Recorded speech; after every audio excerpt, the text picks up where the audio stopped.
So what if you could bring your retro consoles into 2025? What if you could take your favorite console when you were a kid and take all of those things that you didn't like about it? When we were kids, we made all these lists of things that like, if only the battery were better. If only it had a backlit screen. All of these things. What if you could fix them? Well, today we are doing just that. Dr. Mod here has a story about this lovely little device here.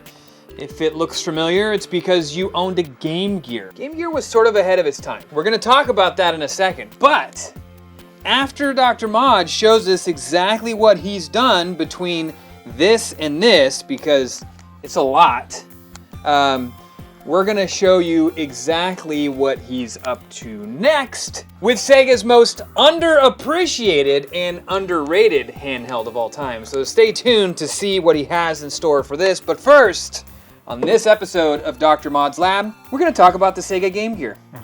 So tell me, what exactly was it that made you want to dig into the Game Gear? Growing up, I had a Game Boy, my sister had a Game Gear. And we both played with each other's consoles. You know, she played with my Game Boy, sometimes I played with her Game Gear. And I always thought that Game Gear was more advanced. You know, it had that light-up screen, better graphics overall. But a couple things about it. You had to play it at a certain angle, you couldn't see it well. That was all something we experienced that had Game Gears. The other is it was the eater of batteries. It chewed through batteries. Oh, yeah. So on October 6th, 1990 in Japan, Sega introduced the competitor to the Game Boy. That is the Sega Game Gear. Now, what made the Game Gear different? Lots of things, right? Yeah. A lot of people didn't realize this. What year did the Game Boy come out? The Game Boy came out in '89. Yep. Right? Yep. Just the year before the Game Gear. But the Game Gear came in color. Not only that, the Game Gear had sort of a backlight screen. We'll get to that in just a little bit on what he did. But the Game Gear was quite literally a jump up from the Game Boy, or at least on first perceptions. You look at the Game Boy, you look at the Game Gear, and it looks like it's a better system. Yeah. Sega actually really took some leaps and bounds with the Game Gear. Now, I will say, we were talking about this before we started shooting. There is something to be said, and this may just solely come down to game design, but there's something to be said about the snappiness of a Game Boy. When you hold in your hands and play something like Super Mario Land, or even the sequels, 2 or 3 or Wario Land, they're really snappy. That controlling, and again, maybe it might come down to game design, but it did feel good. There's one reason why the Game Boy succeeded. That was Tetris. Tetris took the world by storm, and that's where it was. But we had columns. We did have columns. Columns is no Tetris. Columns is good, but as we're gonna find out here in a minute, the Game Gear actually had a fantastic library. Yeah, it did. And most people didn't get to experience that. And as you pointed out, there were a few things with the Game Gear. Of course, there were lots of things with the Game Boy too that we didn't like. But when we were kids, you know, growing up, it was like you had nothing else to compare it to. Yeah. You didn't have another device that had a better screen, or a backlit screen for that matter. And you also didn't have, okay, before I say this, the Game Boy was pretty good at power consumption.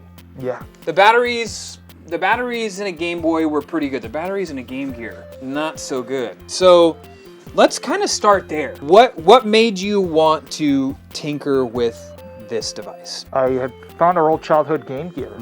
My sister let me keep it, and I wanted to try to play Sonic 2 on it. And so I got the batteries into it. Luckily, I had taken them out, because otherwise I would have eaten it. But we put new batteries in it, turned it on, and nothing but a blank screen. So I was like, what happens? I was like, oh no, it's broken. You know, what do I do with this? So what actually happens, and what most people that would pick up their childhood Game Gear today that has never been fixed up to this point, most people will find that the capacitors are bad. And that leads to a lot of different behavior. Lines on the screen, blank screen, no audio. Now for people no who power. don't know, capacitor. Yeah. What is this? So capacitors are parts of your board on electrical devices that store charge. They have substances inside of them that hold charge, and with time those can leak. They can deteriorate with age, and that's with a lot of different electronic devices, and the Game Gear is one of them.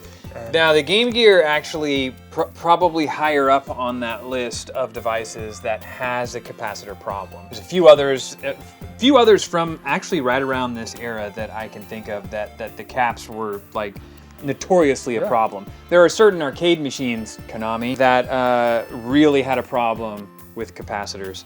And you're right, that was a problem with the Game Gear. So how do you resolve this? well, you can get a capacitor repair kit, that replaces each type of capacitor it's on there. There's several different types of capacitors, different voltages, different capacitance levels. They make these kits that you can get that have all those ready for you. But the thing is, it's not just one or two of them. It's several. Yeah. And so every single capacitor I decided to replace on our childhood Game Gear that we had. And then, boom, screen's back on. Everything started working again. Then I started to go, well, I have this thing apart. What else can I do, huh? Let's see what else is out there. Well, I started to think about each thing I didn't particularly like about the Game Gear. I love the system overall, love the Game Boy too. But with the Game Gear, what kind of things I wanted to see improved? One is, first off, battery life. So let's make a list of these things. Yeah. Number one on that list was number one for you battery? Well, number one was get it to work again. Right. Okay. So aside from the age problems. Yep. So capacitor repair. We take the age problems out of this because on these retro devices, you're gonna have age problems regardless. But as far as upgrades go. So number one was the batteries. Number one is batteries. Okay. Charging. And the screen. Okay. I was gonna say screen was really up there for me too, especially now with the advancements that we have in screen technology. Now they have these beautiful high definition IPS screens that have all these adjustments you can do to them. And so we decided to put that into our childhood Game Gear that we had. Okay. And then we found a really cool kit that replaces the power board and puts a USB-C charge port on there. So you can use your cell phone's charger to charge your Game Gear, which makes it super convenient. And then it adds lithium batteries. And we know those hold quite a bit of charge. This is my childhood Game Gear. Yep. Obviously, it didn't look like this when I was a kid. Dr. Mod's already got his hands on it. This Game Gear here has all of the upgrades we're about to talk about. Oh, yes. Right? So, and this is an original Game Gear. So, in the process of this, not only are we going to talk about it, Dr. Mod's going to explain it, we're going to check it out. Oh, yeah. So, the first thing, battery. If you remember, the Game Gear had the good old double batteries. Yep, 6 batteries. You had, ooh. No! Oh, crap. Look at what we have here. And you know what? I always see it with these guys. See, this is what you don't want to do. You don't want to leave your batteries in your device. Yeah. This makes me sad. We can fix I don't that. even want to know what the other side looks like. Personally, one of the things I liked about the Game Gear was its weight. Yeah. And the batteries being evenly dispersed on both sides sort of added to that. Now, let's take a look at what we've done here, or I guess what Dr. Mod has done. If we open the battery compartments here, look at that. It looks a little different, right? A little bit different. We got actual rechargeable batteries. Yes. And USB-C. USB-C, yep. USB-C. How long of a charge would you say that these things hold? We were talking about this beforehand. Yeah, it's noticeably longer than with AAA batteries. I think part of that's due to the lower demand of power from that screen that we have in there, more modern screen, less power usage. But those lithium batteries hold a hell of a lot more charge. So what I've noticed is, just having my own personal one, I could let it sit for months, turn it on again, it's still got charge. Yeah. Still doing it. I've played it for several hours and not had it show signs that its battery's getting low or anything like that. So definitely a noticeable increase in playtime. Anything beats what it used to be. Absolutely. I would say maybe with one exception, Sega. There was never another handheld that chewed through batteries quite like the Game Gear did. Maybe the console we're going to talk about at the end of this video definitely chewed through batteries faster than this. But there were some days where I never even got a full day of gameplay out of it. It really ate through the batteries. And if you went through all of your family stock of AA batteries, your parents aren't super ready to jump into the car and take you to get more. Yeah. Luckily, you know, we did have power. We could do it that way. And there were car chargers for these that you could hook up to the lighter socket on the cars. And Yeah. once we had one of those, that was a game changer for us back in the 90s. Yeah. But now with this, I mean, you can just hook that up to your USB slot in your car, which most of the modern cars have USB slots, and hook that up, and you can play as you charge. That's one of the good things about it too. Number 1 on your list, battery. Yep. Address the battery, which as you see. Now let's talk about the screen. Yeah. So right now, you know, it's really popular right now with a lot of people is putting these new IPS screens in old handheld consoles. Why? Because the resolution is great, and you get a nice bright screen, and sometimes, in some cases, a bigger screen. So this one has an IPS screen, beautiful coloration, resolution, everything. It's adjustable also. You can add different effects to it by just hitting a simple button combination. It's the same size screen as the original. So you kind of still have that feel that's the original. Yep. But you got to see the difference in the screen quality when you turn this guy on. It's amazing. So let's talk real quick about the original screen. Yeah, It was backlit. it was. Okay, this is something that was sort of unheard of in the handheld market because for the next, I don't know, 2 iterations of Nintendo handhelds, they were not backlit. It's true. In fact, the first Game Boy Advance was not backlit. We had to play that thing with that little worm light. Yeah, those things were cool. But this was backlit. Yeah, it was. Sort of. Yeah. I wouldn't call it backlit. What would you call that? Side lit? No, it was right in the back. Was It is backlit. Yeah, it's literally a tube light in the back of that screen. Okay. It's a glass tube light with wires going to the side, much like a neon light. Okay. Kind of like that. And when you open it up, you go, really? That's what was in this? It looks like a little neon light in the back of it. They figured it out though. Yeah. And that played like just differently. It had good lighting. The lighting was good, but it was just the... It was the angle of view, the display. you know? Yeah, definitely. So took the old screen out, Yep.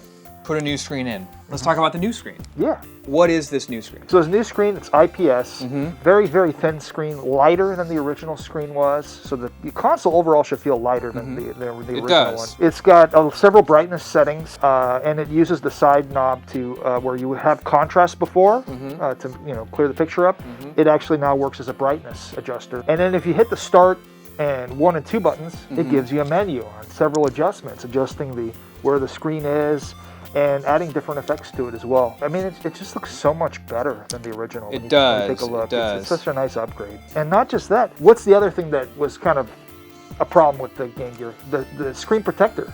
It stuck out, so it caught everything. Yep. If it was face down, it caught everything. And so a lot of, when you go to pick up your childhood one, you probably notice scratches all over it.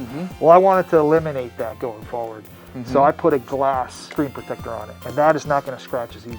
That's right. So let's talk about the other thing with the display on this new one. What's this? Oh, how did I forget about that?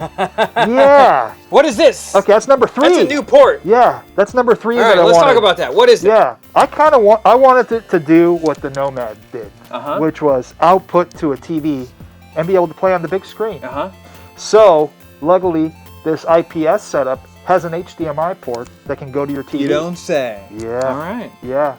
So this has HDMI out. It does. Yep. This is something that we did not have with any of the original handhelds. Except the Nomad. Well, yeah, we're going to get to that one. Oh, in just yeah, a I'm just little so bit. excited about it. I am too.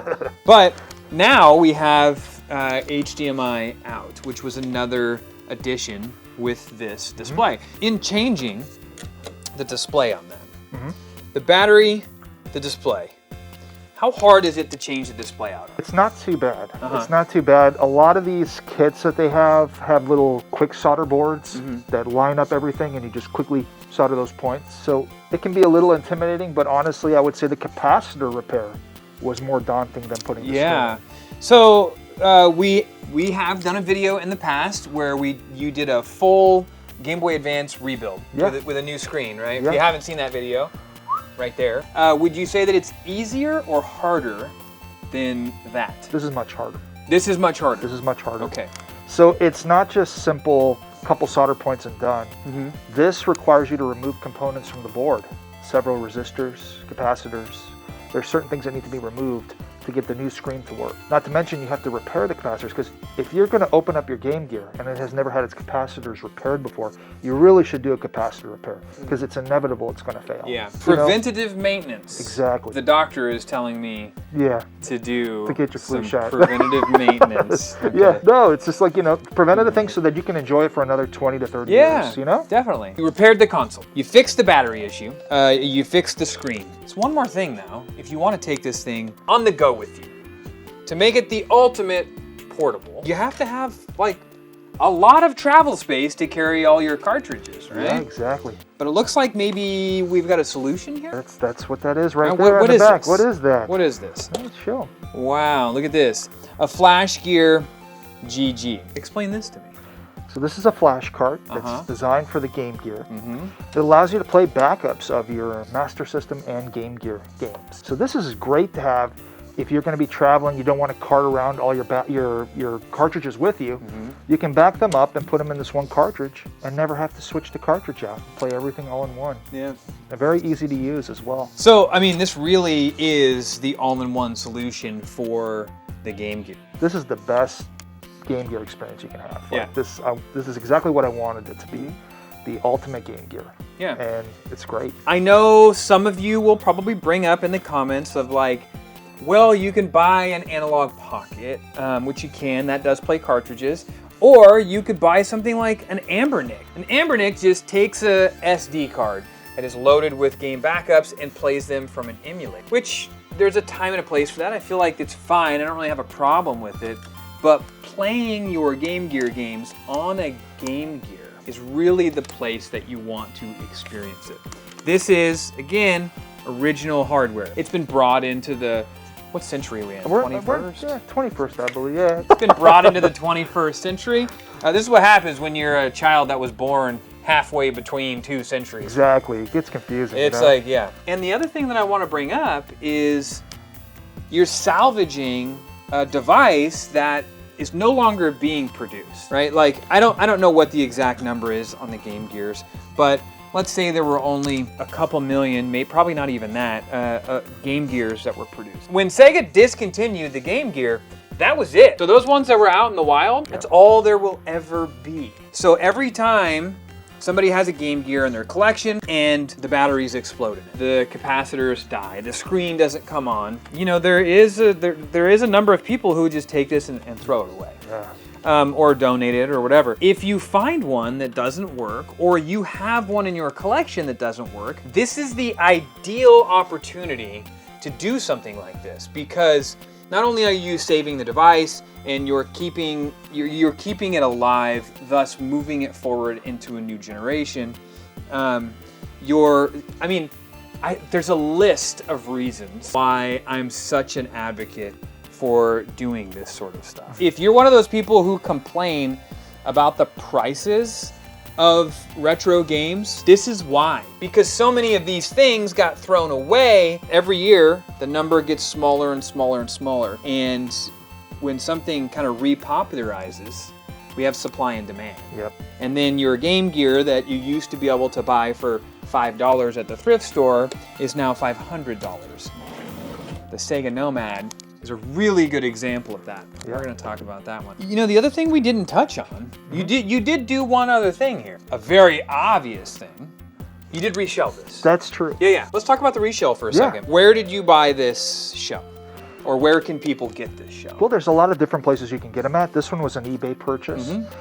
There's a company called Handheld Legend that makes great accessories for handhelds, and you can get screens from them and shells from them as well. And different colored buttons even. So yeah, we got a custom shell here, red. I know you like the color red, it shows colors. Yep. So I knew it was the perfect choice.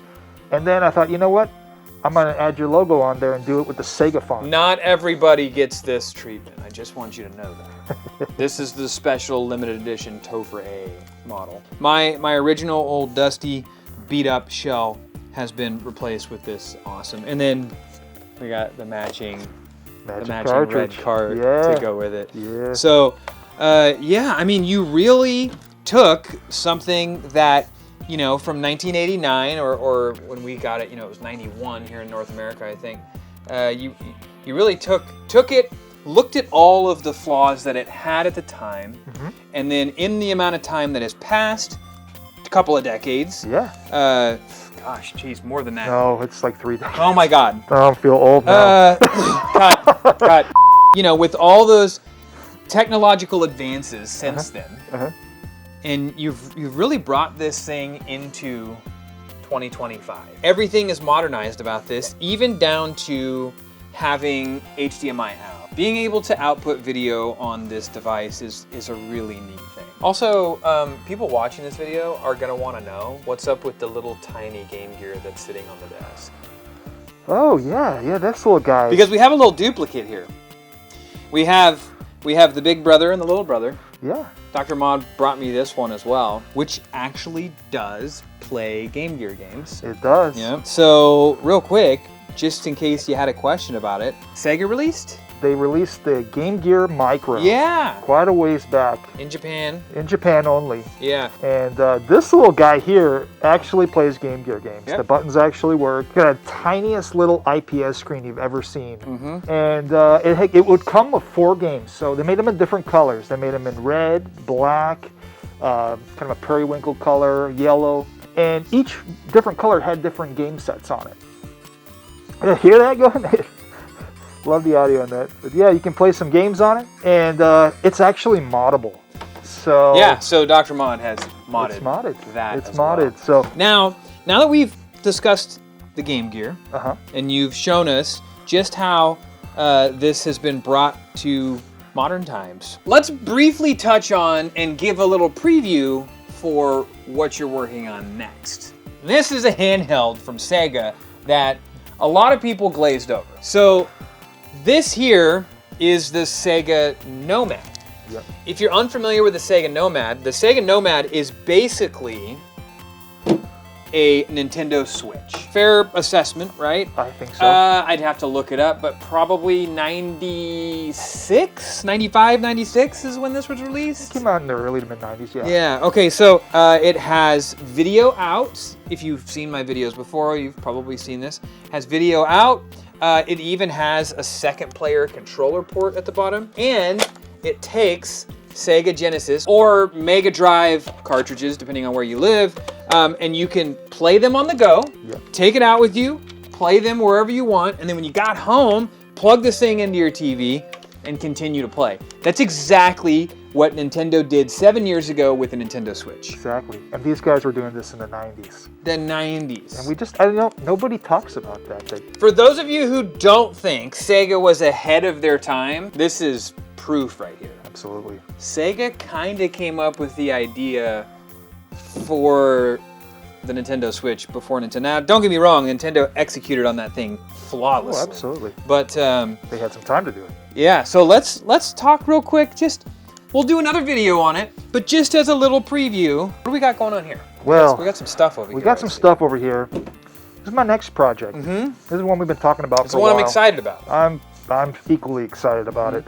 So, one of the things that happens with the Nomad is the screens go bad. Yep.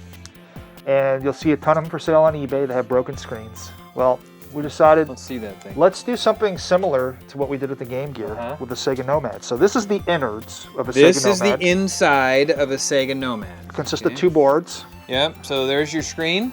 Yep. And you can see your D-pad would be here, your buttons would be here. And then this is your game board. This is where your game plugs in. So, what are you gonna do with this stuff? We're gonna put this with a new shell. Okay. A new screen, and a new battery. So you're gonna fix all the flaws in the Sega Nomad too. Absolutely. Oh, what do we got here? So here we got a resin printed, brand new clear shell. Ooh, look at this. And it's beautiful. Wow. Okay, so we're gonna reshell. We're gonna reshell this guy to a clear shell. All right, and then we got a brand new IPS screen in this container. A brand new IPS screen. Very similar to the one in the Game Gear. Okay. And that's going to replace our broken screen there. Okay, but the Nomad had a worse battery system than the Game Gear. Oh yeah. Right? So, what do we do about that? Well, here we go. Right here. I got this guy from a company that makes new battery packs, or at least an adapter pack for the Nomad, and it's made by Laser Bear Industries. Okay, so if you were familiar with the Nomad and you had a Nomad, then you know that the battery pack, which was 8? Yeah. 8, I think? It was something like that, yeah. AA batteries in this huge. thing, and then this would slap on the back of there, and that's how you play. And then you would tip over from the weight of it. Yeah. Or you would play for 30 minutes and then have to buy new batteries. Okay, so fixing the battery problem. Yep. Fixing the screen problem. Yep. Taking care of any innards that might have some old issues. Uh-huh. What about games, though? Oh, Is that what this is over here? Yeah, let's bring that out. What is this? This is the Mega SD. Okay. Kind of a big cartridge. That is a big... Wow. That look nice? Explain to me, what is the Mega SD? So this thing is going to allow us to enjoy our Genesis backups, but not just that, Sega CD. Sega CD. And I'm assuming also Master System And games. Master System. Yeah. We will have to do a few modifications to that original Nomad board to get it to function perfectly for this. Okay, so with this, in this now, I like how that looks. That look good, yeah. We're gonna have Sega Master System. Yep. We're gonna have Sega Genesis or Mega Drive, depending on where you're from. Sega CD games. Yep. All on one cartridge. And you don't even need to mod this to have video out. It's got the video out already. Exactly. I'm really excited about this project. Oh yeah, it's gonna be so fun. if you want to know more about the Sega Nomad project, you should stay tuned. But for now, the Sega Game Gear, the 2025 update has been completed. Absolutely. And this guy here is it. People can do this if they're into the whole soldering and tinkering and taking apart and doing the board and all that stuff, right? A lot of the capacitor kits you buy will give you a link to a tutorial page to repair capacitors and stuff like that. You just gotta take it slow and take your time and read. You know, if you do that and practice a little bit of soldering, you can do something like this. Do you know off the top of your head what the display like kit cost? It depends on where you get it from, but they can run anywhere from like 50 to 70 bucks usually. And then the capacitor kits are pretty cheap. Usually going to spend about $10 to $12 on a capacitor kit. If you're interested in these kits, I will link everything that I can in the description below. If you want to go on and try and do one of these. So if you want to know more about the wonderful history of all these awesome Sega devices, you should check out this video here because it's got some information that a lot of people don't know ever went down. And if you don't want to miss videos like this in the future, you should subscribe right here and click that little bell icon to be notified. And what are we doing next? Chris, the same thing we do every day. Try and take over the world? Enjoy the journey.